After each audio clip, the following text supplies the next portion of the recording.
Hey guys, welcome back to my channel. So లేట్గా వచ్చినా లేటెస్ట్గా వస్తాం కదా మనం ఎప్పుడు కూడా. భద్రకాళి మూవీకి అయితే వెళ్ళేసి ఇప్పుడే చూసి వస్తున్నాను అనమాట. ఆల్రెడీ ఇందాక ఓజీ ట్రైలర్ చేశాను, చూసారా? సో ఎందుకు లేట్ అనేది ఆల్రెడీ ఓజీ ట్రైలర్లో మెన్షన్ చేశాను, వెళ్ళి చూడండి. నేను మళ్ళీ మళ్ళీ రిపీట్ చేయాలని లేదు, అది సిచ్యువేషన్ గురించి. సో అన్నమాట, ఇప్పుడు మూవీ గురించి చెప్పాలంటే కనుక అందరూ చాలామంది ఆల్రెడీ రివ్యూస్ చేశారు.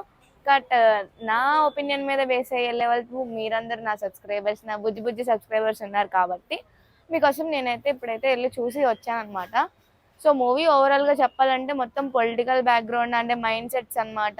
ఇప్పుడు చాలామంది చాలా అన్యాయం జరుగుతుంటే క్వశ్చన్ చేయడం మానేశారు. ఏదైతే అదేందులే, మనకెందుకులే, ఏంటిలే అన్నట్టు. సో క్వశ్చన్ చేయడం వల్ల ఏం జరుగుతాయి, ఏంటి ప్రయోజనాలు అనేది ఒక కాన్సెప్ట్గా తీసుకొని డైరెక్టర్ అయితే మనకి ఈ సినిమా అయితే తీసుకొచ్చారనమాట. విజయ్ ఆంటనీ గారు ఆబ్వియస్గా ఎప్పుడు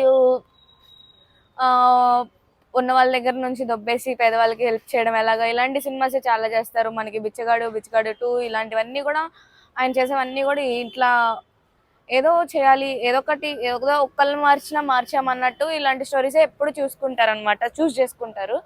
సో ఇది కూడా రొటీన్ స్టోరీ ఏం కాదు, దీంట్లో కొంచెం స్టఫ్ అయితే ఉంది. అంటే లైక్ ఇలా చేయొచ్చు, మనం ఇలా క్వశ్చన్ చేయొచ్చు, కానీ ఈ రోజుల్లో మనం చూసి ఇన్స్పైర్ అయ్యి వెళ్ళి చేసేవాళ్ళు ఎవరు ఉండరు. లైక్ చేసినా కూడా ఏం ఉండదు, ఒక్కళ్ళు చేస్తే ఏం అవ్వదు కదా, అందరూ కలిసి చేస్తేనే అలా.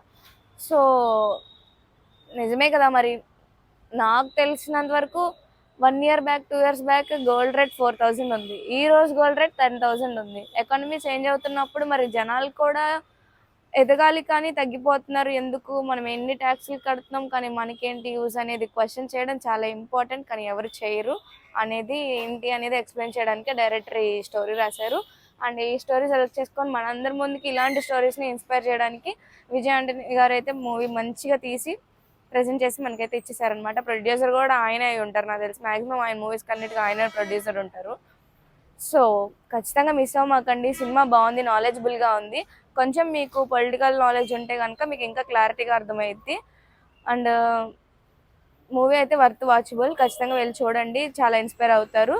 సో చాలా షార్ట్ అండ్ స్వీట్గా చేద్దామని అయితే ఫిక్స్ అయిపోయాను. సో ఓవరాల్గా మూవీ అయితే చాలా నచ్చింది. ప్రీవియస్గా మనకి మార్గన్ మూవీ కూడా మనం చూస్తే కనుక విజయ్ ఆంటనీ గారిది, నేను అది ఓటీటీలో చూసాను అనమాట, మిస్ అయిపోయాను థియేట్రికల్ వాచ్. కానీ నాకు ఓటీటీలో చూసినప్పుడు అరే ఇంత మంచి సినిమా నేను ఓటీటీలో థియేటర్లో ఎందుకు మిస్ అయ్యానా అనిపించింది. సో కొన్ని సినిమాస్ మనం మిస్ అవ్వకూడదు. ఆ మూవీలో మనకి తాబేల్ని యూజ్ చేసి అయితే ఎలా అయితే మనం అక్కడ చూడగలుగుతాం, ఇవన్నీ పాత పురాణం కాల విద్యలు ఎలా అయితే చూపించారో ఏదో ఒకటి అయితే మనకి యూస్ఫుల్ థింగ్ అయితే ఈ మనకి హీరో గారు అయితే ఖచ్చితంగా మనకి ఉపయోగపడే సినిమాలే చేస్తారు. సో ఇలాంటివి చూడడం మనకి వర్తే, వెళ్ళి చూడండి ఖచ్చితంగా. సో ఇది అనమాట ఇవాళ మన review. Do like, share and subscribe to Yana talks. Love you all. మళ్ళీ నెక్స్ట్ మూవీతో కలుద్దాం.